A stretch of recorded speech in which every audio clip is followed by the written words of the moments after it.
Que centelha fez brilhar o momento da criação? O mistério acendeu a mais ousada e controversa questão de todos os tempos. Os humanos gostariam de saber as suas origens. Nós gostaríamos de saber como a vida surgiu na Terra. E agora, a ciência acredita que tem as respostas. Até construiu a maior máquina da Terra para recriar o início dos tempos. Faça um passeio numa nave virtual de volta ao Big Bang.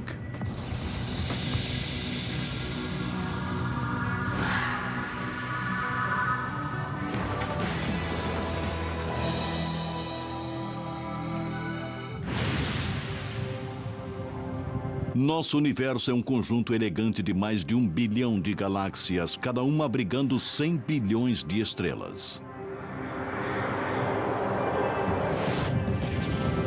Ainda não se sabe quantos planetas existem. Nós sabemos que a Terra fez sua residência na galáxia Via Láctea. Nosso planeta azul orbita o Sol como uma pedra de safira, o único corpo celestial conhecido até agora a ter vida. Mas como nosso mundo chegou aqui? É elementar que queremos saber o que foi que criou o universo e como ele se desenvolveu por mais de 14 bilhões de anos de existência. Pela primeira vez na história, os cientistas têm respostas para algumas dessas perguntas. No sentido de que o universo é tudo que conhecemos, tudo que vemos, e o que o Big Bang faz é nos dizer como chegamos aqui.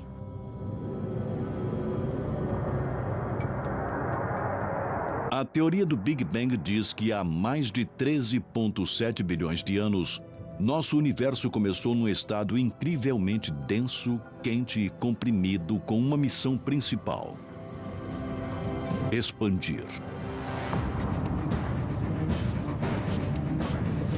Houve uma explosão cósmica que criou as estrelas, os céus, as galáxias à nossa volta. Então, para onde olhamos, vemos restos dessa explosão cósmica que pôs em movimento o universo. O Big Bang é agora uma teoria da física bem aceita para explicar o que aconteceu depois que o nosso universo nasceu. É confirmada por dados científicos sonoros e observações. Uma teoria não é somente uma ideia antiga com que você sonha no meio da noite. Somente após passar por vários testes, ela é elevada à posição de teoria. Se você olhar a teoria do Big Bang, nós não temos um ponto de dados. Temos centenas de pontos de dados que se encaixam exatamente na teoria do Big Bang.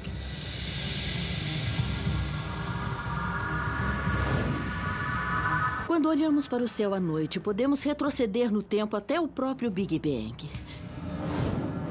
Quando você olha para o céu, vê estrelas e talvez até a nossa própria galáxia Via Láctea. Mas se olhar mais além, verá um agrupamento de galáxias. Olhando ainda mais além, poderá ver a primeira geração de estrelas sendo formada e morrendo. Se continuarmos a voltar no tempo, poderemos ver os primeiros átomos formando. Continuando a nossa jornada de volta no tempo, podemos ver a formação dos primeiros prótons e nêutrons. Se retrocedermos o relógio ainda mais, poderemos ver o primeiro instante do Big Bang. Como se chegou à descoberta do Big Bang? Por que sabemos que é verdadeiro e o que ainda há para aprender? Por centenas de anos, os astrônomos olharam para a noite estrelada e contemplaram a origem do universo. Mas a maioria das ideias continham sentido religioso. No século XX, a ciência finalmente começou a juntar as peças deste quebra-cabeças antigo. Em 1915, Albert Einstein, talvez o cientista mais influente do nosso tempo, ficou fascinado com o nosso universo. Para ele não houve início nem fim. Einstein acreditava que o universo era infinito e eterno, mas as crenças pessoais de Einstein contradiziam suas equações que indicavam que o universo teve um começo. A teoria geral da relatividade de Einstein prevê que a gravidade é tecida na estrutura de espaço e tempo, ou espaço-tempo. Ao introduzir massa na gravidade do universo estática, consequentemente toda a matéria no universo se juntará. Em outras palavras, as galáxias cairiam umas sobre as outras. Por outro lado, o universo pode estar se expandindo se nascesse em estado de expansão. Einstein achava que o universo era estático e tal hipótese o satisfazia esteticamente. Então ele introduziu um fator de correção matemático nessas equações que não as tornavam erradas, mas davam uma solução muito especial. Uma solução muito improvável. Um universo estático. Einstein chamou esse fator de correção de constante cosmológica. Os físicos propunham que havia um efeito repulsivo de antigravidade para manter um universo estático. Essa variável cósmica satisfez a comunidade científica que, na época, tinha uma visão estreita do nosso mundo. Se você perguntasse para um astrônomo naquela época, o que é o universo para você? Ele diria, é fácil. É apenas a galáxia Via Láctea, é tudo o que existe. Ele não se move, é simplesmente uniforme e estático. O modelo ideal de Einstein de um universo estático logo foi derrubado. Nos anos 20, no Observatório de Monte Wilson, na Califórnia, o astrônomo Edwin Hubble surgiu com o maior telescópio refletor de seu tempo. Ele permitiu olhar mais distante no espaço do que nunca antes. O Hubble foi assombroso para a descoberta que havia milhares de galáxias, além da nossa Via Láctea. Ele fez isso medindo o brilho das estrelas distantes comparadas às estrelas próximas, observando sua radiação eletromagnética desviada para o vermelho. Estamos familiarizados com o som que um carro faz quando passa. Quando ele passa. Isso é o comprimento da onda sonora sendo esticada quando um carro está recuando ou se aproximando. Ondas de luz fazem a mesma coisa. Quando um objeto está se movendo em nossa direção, ele fica mais azul. E quando um objeto está se afastando de nós, ele parece mais vermelho. Isso se chama deslocamento para o vermelho. Por isso, observando-se quão vermelho algo parece estar, os astrônomos podem ter uma ideia de sua distância. Aqui está um universo hipotético se expandindo depois do Big Bang. É igual ao nosso universo, onde os adesivos são as galáxias e a bola é o espaço no qual as galáxias estão agrupadas. Isso é exatamente o que nós vemos em nosso universo, onde as galáxias estão se afastando umas das outras. O Hubble comprovou os cálculos que Einstein havia feito, mas que o gênio da ciência ficou relutante em reconhecer. Mas quando Edwin Hubble finalmente mostrou que o universo estava de fato se expandindo, Einstein disse, esse foi o meu maior erro. A descoberta do Hubble de um universo em expansão, conhecida como a Lei de Hubble, se tornou a primeira peça de evidência que apoiaria o Big Bang, uma teoria que veio de uma fonte improvável. Georges Lemaitre, um padre belga e professor de física, estudou as equações de Einstein. Ele calculou que se o universo está se expandindo hoje, ele deve ter sido menor no passado. Portanto, ele deve ter tido um início. Lemaitre propôs que nosso universo em expansão emergiu de um átomo primitivo. Ele entendeu as implicações da ideia de Einstein, que se o universo estava se expandindo, então talvez tivesse uma origem em algum tipo de átomo cósmico primordial ou algum tipo de ovo cósmico que, chocado, deu à luz ao universo.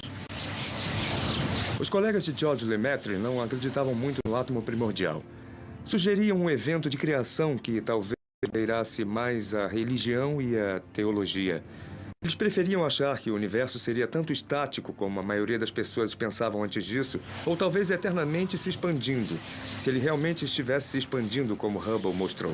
Lemaitre defendeu sua teoria do átomo primordial como puramente científica.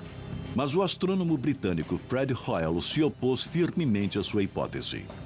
Concordando que o universo estava se expandindo, Hoyle propôs que as novas galáxias eram formadas de matéria que vinham sendo feitas constantemente. E assim, o universo sempre teria existido e sempre pareceu o mesmo. Hoyle chamou sua teoria alternativa de o estado estacionário. De fato, Fred Hoyle admitiu ter observado que o universo parecia estar se expandindo. Mas ele disse que não houve um evento de criação, não houve um início. O universo sempre esteve se expandindo e continuaria para sempre a se expandir. Em 1984, durante um programa de rádio em Londres, Hoyle tentou diferenciar sua teoria de estado estacionário com a ideia de Lemaitre do átomo primordial. Ele se referiu à teoria de Lemaitre como Big Bang de Lemaitre, e o nome ficou. Essas duas teorias concorrentes se envolveriam no último e científico duo para determinar a origem de tudo.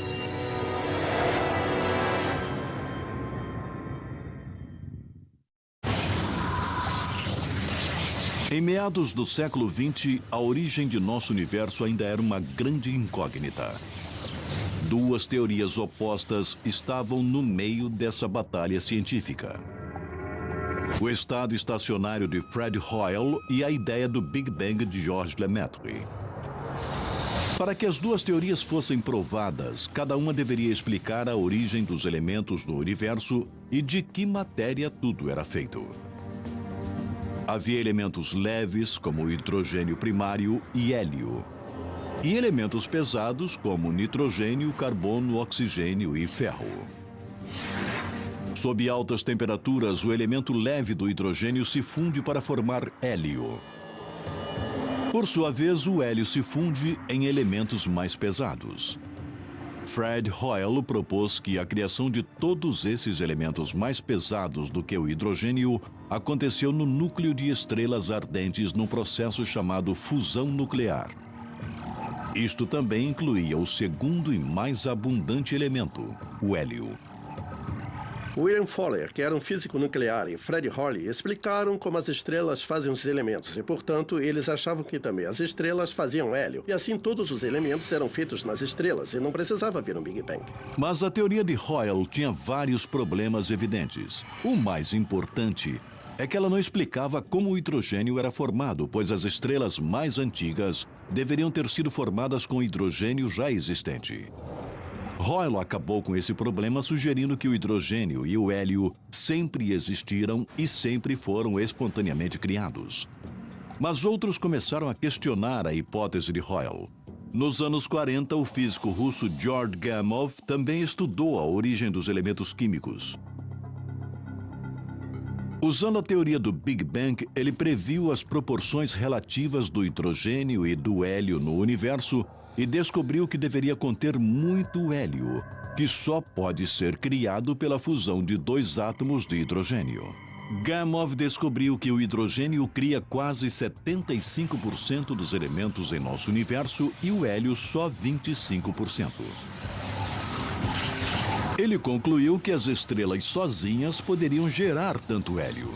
Mas se o universo começou com um Big Bang quente e denso, as temperaturas eram altas o suficiente em toda parte para fundir o hidrogênio em hélio.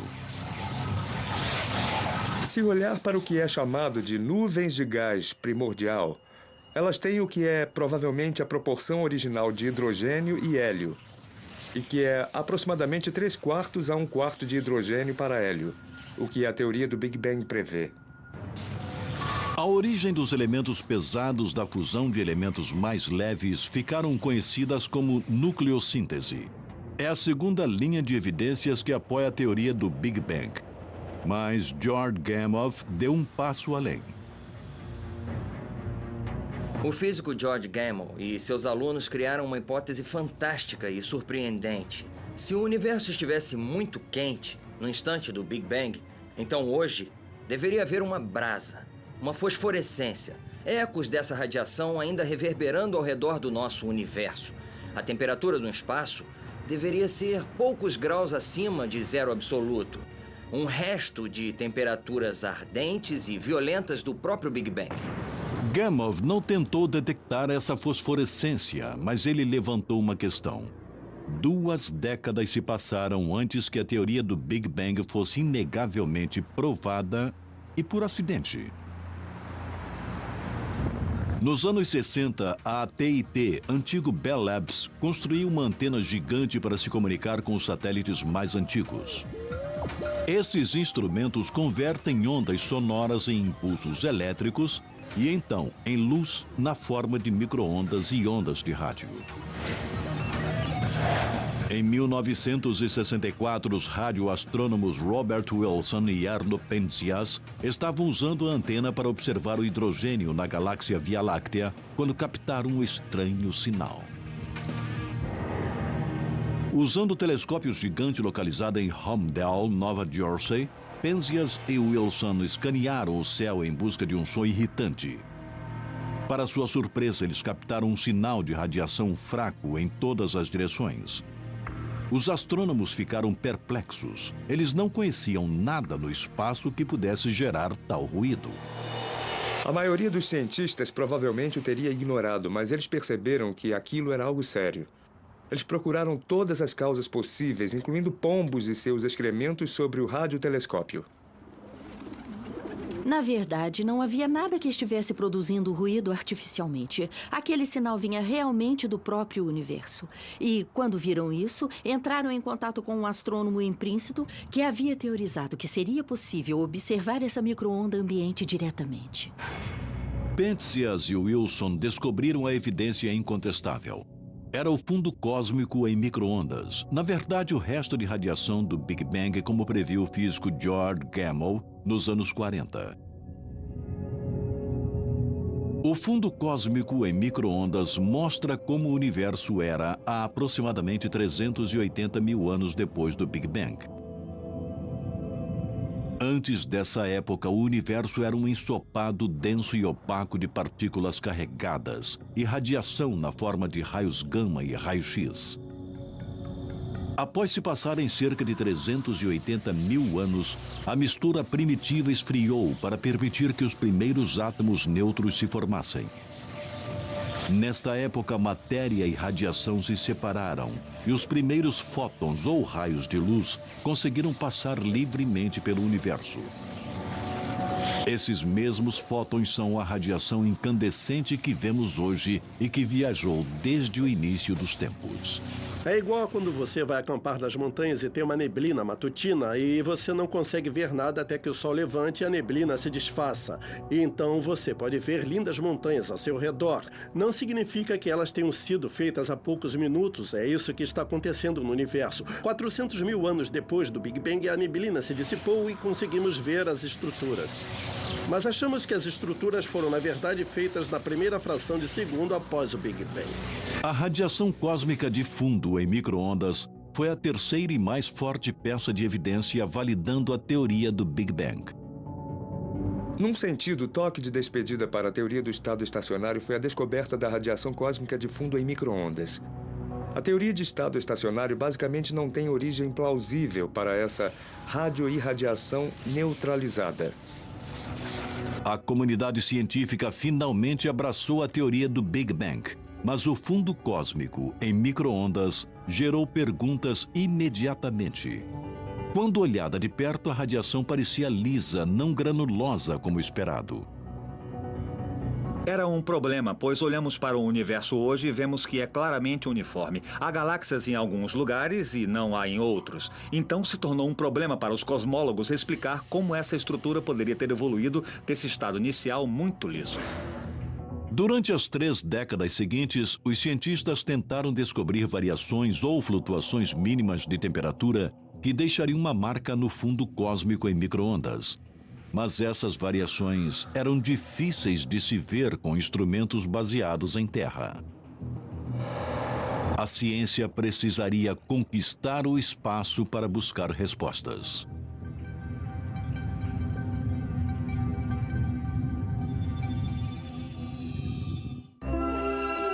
Olhando em volta, qual é a pessoa mais sexy?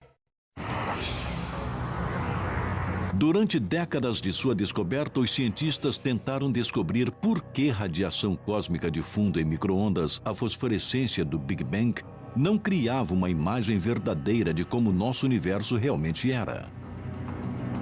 Ele parecia ser perfeitamente liso. Então, como poderíamos ter estrelas e galáxias com um início tão uniforme? Em 2001, a NASA finalmente criou a Wilkinson Microwave Anisotropy Probe, ou WMAP. Esse satélite de segunda geração produziu uma série de mapas pontuados que ofereciam uma planta cósmica para a evolução do nosso universo. O WMAP mediu variações mínimas na densidade da temperatura do fundo cósmico em micro-ondas. Essas irregularidades de temperatura finalmente levaram à formação dos aglomerados e superaglomerados de galáxias. Havia pontos quentes 30 milionésimos de um grau mais quente e pontos frios 30 milionésimos de um grau mais frios. E essas irregularidades basicamente nos dizem que existem agrupamentos de massa antigos na história do universo, que poderiam então oferecer as sementes onde os aglomerados de galáxias desintegraram. O WMAP também ajudou a confirmar a idade do universo, entre 13,7 e 13,8 bilhões de anos. Mas mesmo com as informações captadas do WMAP, ainda havia grandes problemas com a teoria do Big Bang. O fundo cósmico em micro-ondas revelou que a temperatura no espaço era estranhamente uniforme. Regiões distantes têm a mesma temperatura, ainda que estejam separadas por 90 bilhões de anos-luz. Na teoria do Big Bang ainda havia fios soltos. Se você estiver nessa posição e olhar naquela direção, então, a princípio, você está olhando para duas partes do universo que não deveriam estar conectadas. Não houve tempo suficiente, desde o início do universo, para esses dois pontos fazerem contato um com o outro. Para solucionar esse dilema cósmico, uma teoria chamada inflação foi introduzida. A lei de Hubble provou que o nosso universo vem se expandindo desde o início dos tempos. Contudo, 1/trilionésimo de 1/trilionésimo de 1/trilionésimo de um segundo após o momento da criação, o espaço passou por um período rápido e hiperexpansionista, pelo qual ele se expandiu mais rápido do que a velocidade da luz e então retornou ao passo expansionista normal. Consequentemente, pontos no espaço que estão agora mais distantes poderiam ter estado em contato próximos um ao outro e com a mesma temperatura. O universo começou muito pequeno. Isso significa que houve tempo para ele se tornar uniforme, para manter a mesma temperatura e densidade em toda parte, pois era muito pequeno. A inflação exponencialmente fez o espaço crescer a um tamanho gigante. Por exponencialmente, quero dizer dobrar de tamanho, cada intervalo mínimo de tempo. Então, enquanto se expandia, mantinha uma temperatura e densidade uniformes. A teoria da inflação também ajuda a explicar outro problema. Os dados do WMAP determinavam a forma do universo como sendo plana e não curva como deveria ser, baseado na quantidade de matéria e energia presentes. A teoria da inflação naturalmente explica esse aparente nivelamento do universo. Imagine que vivemos na superfície dessa bola de basquete, que é muito pequena e assim, obviamente, parece ser curva. Agora, suponha que você aumente a bola até o tamanho da Terra. E qualquer região local visível pareceria plana. Parece plana somente porque nós estamos vendo uma fração mínima de tudo que existe. Bem, no caso do universo, os astrônomos acham que ele pode muito bem ser curvo como uma bola. Mas é tão enorme que nós só vemos uma fração mínima, tão localizada, que a parte que vemos parece plana, apesar da curvatura intrínseca. O problema do nivelamento é solucionado porque, apesar da forma inicial do universo, assim que ele se expandiu para uma estrutura muito maior do que as partes que podemos ver, as partes que podemos ver são naturalmente planas. A inflação resolve primorosamente muitas das questões que cercam o modelo original do Big Bang. Mas existe apenas um problema. Ainda não há prova de que a inflação realmente aconteceu. Tivemos a ideia de que o universo começou num estado quente, denso e está expandindo, e a ideia do Big Bang. Nós temos uma teoria agora que acrescentamos a ela a chamada inflação, sobre que parte daquele processo deu certo. Nós ainda não temos provas que isso aconteceu aqui, aconteceu ali e aonde aconteceu. Ainda temos que explicar, é como funciona. Uma nova missão pode descobrir se a inflação realmente ocorreu. Em 2009, a European Space Agency, em conjunto com a NASA, lançam o Planck. É um satélite de terceira geração que estudará o fundo cósmico em micro-ondas com resolução inacreditável, que não foi conseguida pelas missões COBE e WMAP.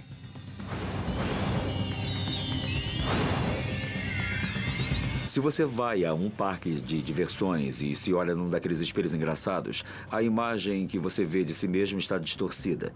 Mas já que você sabe como deverá aparecer, você pode deduzir que aquele espelho estava distorcido.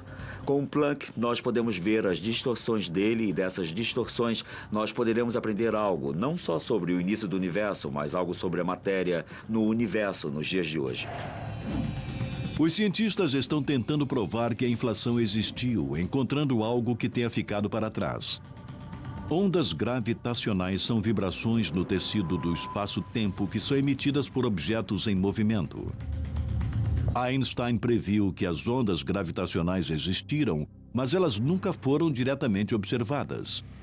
Ainda se a inflação realmente ocorreu, o evento expansionista energético deveria ter emitido uma onda de gravidade que ainda é ressonante até hoje. Vai chegar o dia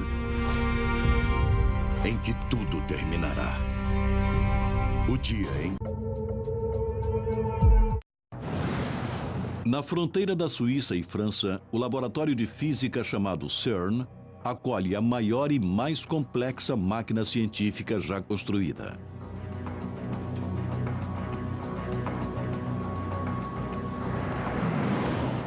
Instalada a 91 metros no subsolo e do tamanho de 5 jatos jumbo, o Large Hadron Collider, ou LHC, foi projetado para recriar as condições que existiram a 1/1000 de segundo após o Big Bang, para dar respostas sobre por que e como ele aconteceu.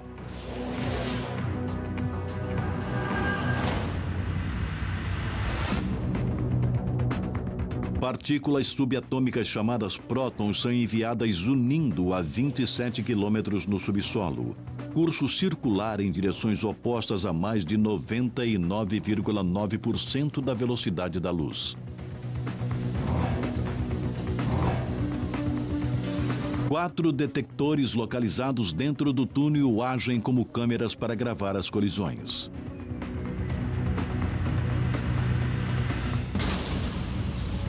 Quando os prótons se chocam, sua massa e velocidade combinadas irão com sorte formar novas partículas, que podem ter estado presentes há nanosegundos após o Big Bang e se dissolveram. Essas partículas poderiam esclarecer a origem das partículas fundamentais da natureza.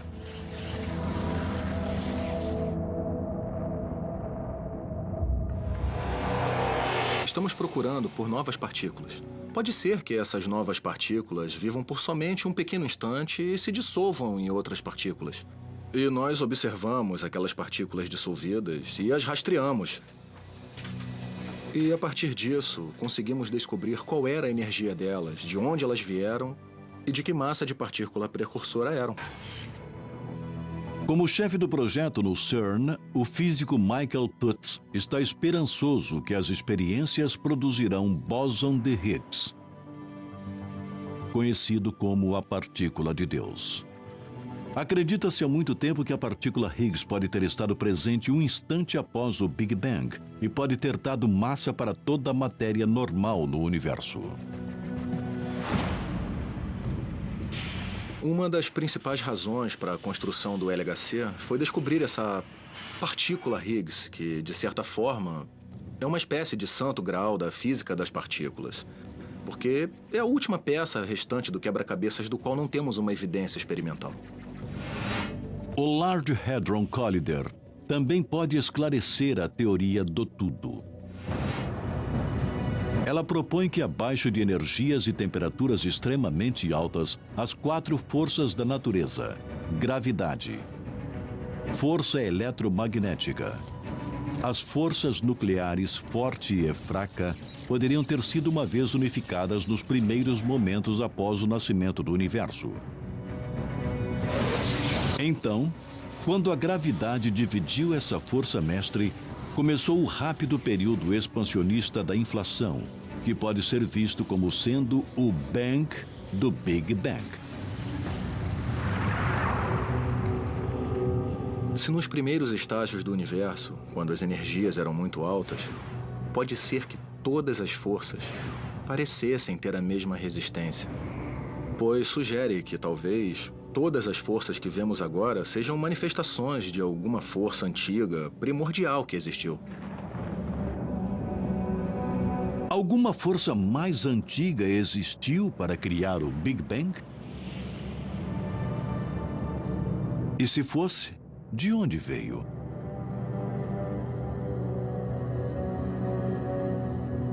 A teoria inflacionária faz muito mais do que ajustar dados. A teoria prevê que poderia ter havido um período pré-inflacionário.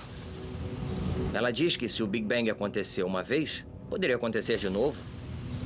E de novo, e de novo, e de novo. Muitos físicos teóricos concordam com um pré-Big Bang, em que o nosso universo pode ser, na verdade, o resultado de um universo pré-existente. Uma ideia do que aconteceu antes do Big Bang é que realmente houve outro universo e nós éramos uma flutuação quântica desse universo pré-existente. Isso pode acontecer muitas vezes. Se o universo nasceu uma vez, pode acontecer outra vez, criando-se multiverso de universos. Talvez eles aconteçam o tempo todo. Com universos se lançando em outros universos, criando universos maiores, ou universos se dividindo em dois universos bebês. Os modelos de pré-Big Bang realmente não têm dados experimentais para apoiá-los. E então, podem ser verdadeiros ou podem não ser. Ainda não há evidência confirmando se o nosso universo começou do nada ou de algo. Mas o Big Bang esclarece como o nosso universo evoluiu. E talvez seja seu último destino.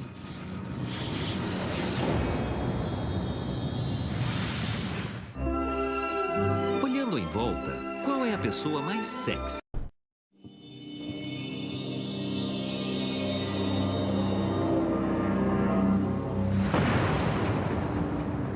O Big Bang é a explicação aceita da origem de nosso universo, de acordo com dados científicos, observações e teorias de físicos e matemáticos. Eis um cronograma do que achamos que aconteceu.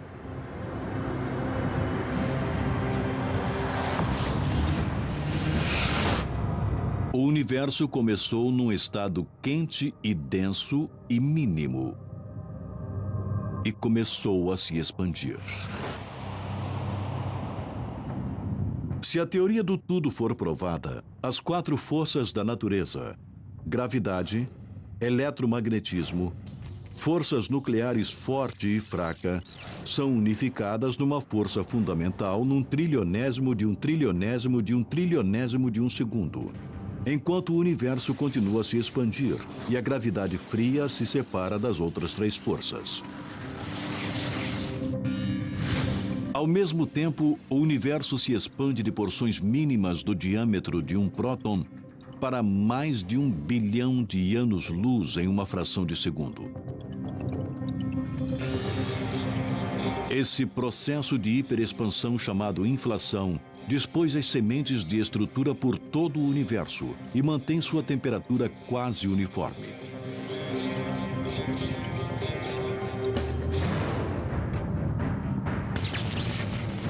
Quando a inflação diminui, as forças eletronucleares fraca e forte tornam-se forças separadas. Elas interagem com o mar de partículas e antipartículas para criar uma sopa cósmica de energia. 100 segundos após o Big Bang, as temperaturas caíram para 1 bilhão de graus. Prótons e nêutrons se fundem pela força nuclear forte para criar o núcleo de hidrogênio pesado. Levados pela temperatura intensa e pressão, a fusão nuclear converte o núcleo do hidrogênio pesado em hélio. Após alguns minutos, cerca de 1/4 do hidrogênio é convertido em hélio que, por sua vez, produzirá elementos mais pesados. Por centenas de milhares de anos, a matéria e a radiação são unificadas em nebulosa. Então, 380 mil anos após o Big Bang, a matéria e a radiação se separam, permitindo que os fótons ou os raios de luz viajem desimpedidos pelo espaço. O universo enevoado se torna transparente, permitindo que os fótons que fazem o fundo cósmico em micro-ondas sejam vistos. Quando o universo está com algumas centenas de milhões de anos, a gravidade atrai o hidrogênio e o gás hélio para formar nuvens que se dissolvem, formando as primeiras estrelas.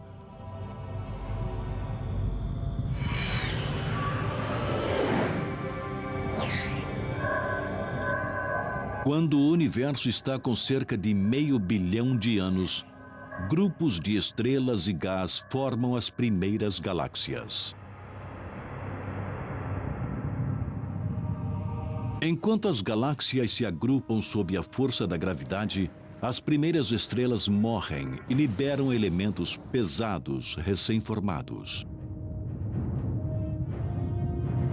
Carbono, nitrogênio e oxigênio. Elementos básicos à vida. Esses elementos pesados finalmente se moldam para formar novas estrelas. Mais de 9 bilhões de anos após o Big Bang, o nosso Sol se forma dentro de uma nuvem de gás na galáxia Via Láctea. Restos de gás de partículas de poeira circundam o Sol e se unem para formar os planetas no nosso sistema solar, incluindo a Terra. Tudo que vemos em nosso planeta emergiu da poeira estelar, que se originou há mais de 13,7 bilhões de anos atrás numa súbita centelha de energia. Você poderia considerar o nosso Sol o neto da primeira geração de estrelas que foram formadas logo após o Big Bang. Mas o que o modelo Big Bang prenuncia sobre o futuro de nosso universo? Uma teoria é que, como o nosso universo continua a se expandir, a matéria ficará cada vez mais fina.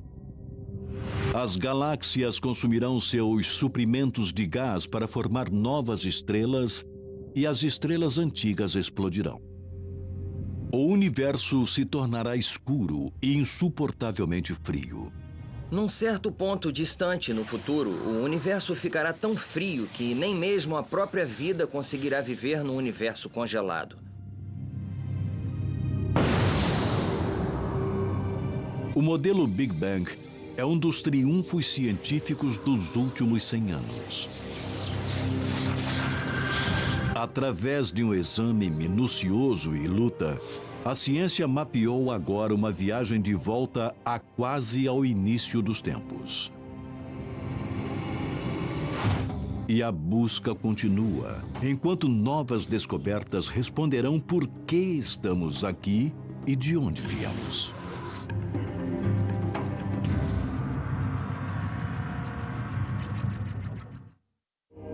Versão brasileira Audiocorp.